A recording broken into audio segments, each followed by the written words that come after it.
राधे राधे दोस्तों। क्या आपने कभी गौर किया है, जैसे ही आप नहाने जाते हैं अचानक पेशाब का दबाव बढ़ जाता है। कभी ऐसा लगता है कि अभी तक कुछ नहीं था, लेकिन जैसे ही पानी शरीर को छूता है पेशाब की इच्छा जग जाती है। क्या यह बस एक संयोग है या इसके पीछे कोई खास वजह छुपी है? जिंदगी में कोई भी घटना बस यूं ही नहीं होती। हर छोटी छोटी चीज के पीछे कोई ना कोई वजह होती है। तो चलिए शुरू करते हैं। आगे बढ़ने से पहले वीडियो को लाइक और कमेंट में जय बागेश्वर धाम जरूर लिखें। अब सवाल ये उठता है कि नहाते वक्त हमें पेशाब क्यों आती है? क्या यह हमारे शरीर की कोई कमजोरी है? क्या यह किसी बीमारी का संकेत है? या फिर यह दिमाग और शरीर के बीच गहरे रिश्ते की तरफ इशारा करता है? बस सोचो, अगर यह सिर्फ शरीर का एक सामान्य काम होता तो हर कोई इसे इतना गहराई से क्यों महसूस करता? नहाना सिर्फ साफ सफाई का मामला नहीं है। नहाना एक ऐसा प्रक्रिया है जिसमें शरीर, दिमाग और आपकी पूरी चेतना जुड़ी होती है। पानी, जिसे सबसे पवित्र तत्व माना जाता है, सिर्फ आपके शरीर को नहीं धोता बल्कि आपके अंदर जमा थकान, तनाव और दबाव को भी धो देता है। और जैसे जैसे शरीर हल्का हो जाता है उसका दबाव पेशाब के रूप में बाहर निकलता है। लेकिन ये तो बस सतह की बात है। असली कहानी इससे कहीं गहरी है, क्योंकि शरीर का हर अनुभव मन का भी अनुभव होता है और मन का हर अनुभव शरीर में उतरता है। तो जब आप नहाते हैं यह सिर्फ एक जैविक प्रक्रिया नहीं है, यह आपके मन और शरीर के बीच एक बातचीत है। अब सोचो, जब पानी तुम्हारे शरीर को छूता है तो क्या होता है? तुम्हारी त्वचा के हर रोम छिद्र में हलचल मच जाती है। तंत्रिका तंत्र सक्रिय हो जाता है। ठंडक या गर्म पानी का एहसास दिमाग को यह बताता है कि शरीर को कुछ छोड़ने की जरूरत है और उसका पहला तरीका पेशाब करना होता है। लेकिन ये पूरी सच्चाई नहीं है, क्योंकि अगर ये सिर्फ ठंडे पानी का असर होता तो फिर जब हम गर्म पानी से नहाते हैं तो ये क्यों होता? अगर ये सिर्फ मूत्राशय की वजह से होता तो नहाने से पहले ये क्यों नहीं होता? और पानी गिरते ही अचानक क्यों होता है? यही वह राज है जो लोगों को हैरान कर देता है। जैसे ही आप नहाना शुरू करते हैं शरीर तुरंत आराम की स्थिति में चला जाता है। और जैसे ही शरीर आराम करता है सबसे पहले वह दबाव को रिलीज कर देता है। ये दबाव कभी पेशाब के रूप में दिखता है, कभी गहरी सांसों में और कभी थकान के एहसास में। इंसान तब तक दबाव में रहता है जब तक वह खुद को छोड़ना नहीं सीखता।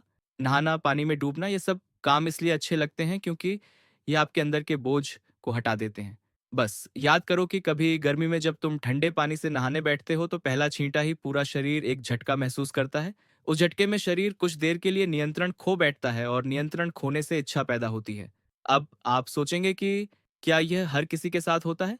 हाँ, लगभग हर किसी ने कभी ना कभी इसे महसूस किया होता है। लेकिन फर्क यह है कि कुछ लोग इसे सामान्य समझकर भूल जाते हैं और कुछ इसके पीछे छुपे राज की तलाश शुरू कर देते हैं। और जो तलाश शुरू करता है वह जिंदगी के असली ज्ञान के करीब पहुंच जाता है। क्योंकि यहाँ एक नाजुक बात छुपी है। पानी और पेशाब दोनों एक ही तत्व से बने होते हैं। जब जब पानी बाहर से शरीर को छूता है तो शरीर के अंदर पानी का तत्व भी प्रतिक्रिया करता है। यही प्रकृति का संतुलन है। ये एक अनुनाद है। शरीर और प्रकृति के बीच रिश्ता आईने जैसा होता है। जो कुछ बाहर होता है वह अंदर भी परिलक्षित होता है। तो जब बाहर का पानी तुम्हारे शरीर से मिलता है तो अंदर का पानी यानी पेशाब भी बाहर आने को बेचैन हो जाता है। लेकिन अब सवाल उठता है, क्या यह सिर्फ पानी और मूत्राशय की बात है या इसके पीछे कुछ और भी है? क्या यह किसी कमजोरी का संकेत है? क्या यह किसी बीमारी का शुरुआती लक्षण है या बस मन और शरीर के बीच की एक बातचीत है? यहीं से हमारी यात्रा शुरू होती है, शरीर के विज्ञान से लेकर आध्यात्मिक दृष्टि तक। क्योंकि अगर हम इसे बिना समझे सामान्य कहकर नजरअंदाज कर देंगे तो हम जीवन के एक बहुत बड़े संकेत को खो देंगे। तो चलिए अब इस रहस्य को और गहराई से समझते हैं। हर बार जब तुम कुछ छोड़ते हो, कुछ रिहा करते हो, तो वह तुम्हारे बोझ से आजादी देता है। लेकिन ध्यान रखना, यह सफर आसान नहीं होगा, क्योंकि जो दिखता है वह सच नहीं होता और जो नहीं दिखता वो गहरा सच होता है। लेकिन सवाल यह है कि ऐसा क्यों होता है कि कुछ लोग इसे ज्यादा महसूस करते हैं और कुछ कम? यह मनोविज्ञान की भूमिका आती है। मनोविज्ञान कहता है कि हमारा मन और शरीर गहराई से जुड़े होते हैं। जैसे ही मन आराम करता है शरीर भी रिलीज होना चाहता है। इसे कैथारसिस कहते हैं। सोचो, जब तुम रोते हो तो कैसा महसूस करते हो? पहले तो भारीपन होता है, लेकिन रोने के बाद हल्कापन महसूस होता है। बिल्कुल ऐसा ही होता है। पेशाब आने में भी ऐसा होता है। एक तरह की साफ सफाई है। और नहाना भी ऐसी ही एक प्रक्रिया है जो आराम और तरोताजगी दोनों को जगाती है। इंसान लगातार दबावों के नीचे रहता है। तनाव, इच्छाएं, डर, गुस्सा, चाहत, ये सब अंदर जमा रहते हैं। जब आप नहाते हैं तो पानी सिर्फ शरीर को नहीं धोता, यह आपके दबावों को भी पिघलाता है। और जैसे ही दबाव कम होता है शरीर से छोटे छोटे रिहाई के संकेत पहले निकलते हैं। मतलब पेशाब आने की इच्छा सिर्फ जैविक नहीं है, बल्कि मनोवैज्ञानिक भी है। पानी सिर्फ शरीर को साफ नहीं करता, ये आपके अवचेतन तक पहुंचता है क्योंकि पानी का अस्तित्व बहुत गहरा है। आप माँ के गर्भ में पानी से घिरे हुए पैदा हुए थे। आपके पहले अनुभव पानी से जुड़े होते हैं। इसलिए जब भी पानी आपको छूता है, आपका अवचेतन सक्रिय हो जाता है। इसीलिए नहाना इतना सुखद लगता है। इसीलिए पानी में डूबना, किसी झील या समुंदर के किनारे बैठना इतना आरामदायक होता है। और इसीलिए जब भी शरीर पानी से टच करता है तो वह तुरंत राहत चाहता है, क्योंकि यह उसकी सबसे पहली अनुभूति होती है। हर बार जब पानी तुम्हें छूता है तो गर्भाशय का अनुभव वापस आ जाता है। गर्भ में तुम पूरी तरह आराम में थे, कोई तनाव नहीं, कोई दबाव नहीं। पानी का माहौल और राहत पाने का एहसास ही वजह है कि नहाते वक्त पेशाब आना स्वाभाविक होता है।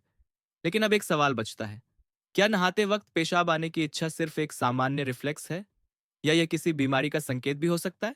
विज्ञान मानता है कि अगर यह समस्या बहुत बार होता है, बहुत ज्यादा तलब होती है, या आप इसे कंट्रोल नहीं कर पाते, तो यह ओवर एक्टिव ब्लैडर या किसी और मेडिकल कंडीशन का संकेत हो सकता है। लेकिन अगर यह कभी कभार होता है तो यह बिल्कुल नेचुरल है, बिल्कुल सामान्य है। अब सोचो, क्या आपने कभी ध्यान दिया कि यह तलब तभी बढ़ती है जब पानी डाला जाता है? मतलब, यहाँ ट्रिगर पानी है, और पानी सिर्फ शरीर को नहीं छूता बल्कि दिमाग और सबकॉन्शियस को भी। तो असली सवाल यह है कि क्या आप इसे बस एक प्रॉब्लम मानकर नजरअंदाज कर देंगे, या इसे एक संकेत के रूप में लेंगे कि दोनों शरीर और मन को आराम चाहिए, हल्कापन चाहिए, आजादी चाहिए।